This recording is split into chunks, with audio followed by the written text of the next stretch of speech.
Circa 100.000 spettatori affollati sulle rive in barca hanno partecipato alla Notte del Redentore, che si è conclusa nel migliore dei modi grazie al funzionamento della macchina organizzativa messa in piedi dal Comune insieme a Vela e alle forze di polizia dislocate nei punti strategici. La macchina organizzativa vede solo per noi come Vela circa 30 persone come operatori effettivi, ma ci sono anche circa 200 steward, ci sono 150 persone della polizia locale, una cinquantina della protezione civile, oltre 200 forze dell'ordine coordinate dalla questura, c'è tutto un piano sanitario con addirittura un vaporetto dedicato per le emergenze, una copertura della manifestazione che parte dal venerdì fino alla domenica, perché poi comunque c'è un carico entropico sulla Giudecca e fino alle regate, e poi già una macchina organizzativa per disallestire il tutto. Stamattina poi abbiamo già riaperto il canale della Giudecca al transito dei ferri e quindi iniziato lo smontaggio del ponte d'Otito.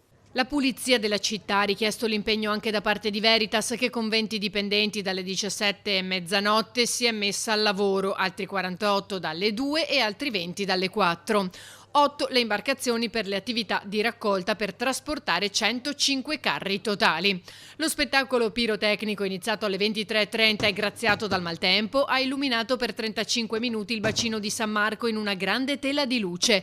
Il cielo si è tinto di giallo, rosso e oro in omaggio alla storia e all'identità della Serenissima, con gli effetti più attesi come le tradizionali code di cavallo e altre sorprese.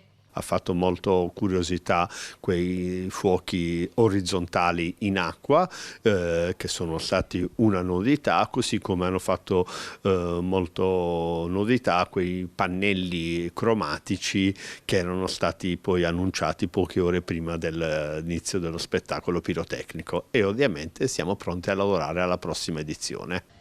Uno spettacolo che Antenna 3 ha documentato in diretta a partire dalle 20:10, seguita da 500.000 telespettatori. In 350.000, stando ai dati certificati Auditel, hanno seguito lo spettacolo dei fuochi. Questo conferma come Venezia e il Redentore sono sempre un importante momento comunicativo.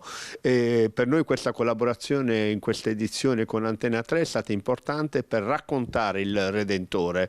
Il fatto che voi eravate inviati lungo le rive della Giudecca, eravate presenti anche nel bacino di San Marco nell'imbarcazione e con una diretta di un intero spettacolo pirotecnico, è stata un'importante occasione per far godere questa manifestazione anche da remoto, ma anche per comunicarla in futuro.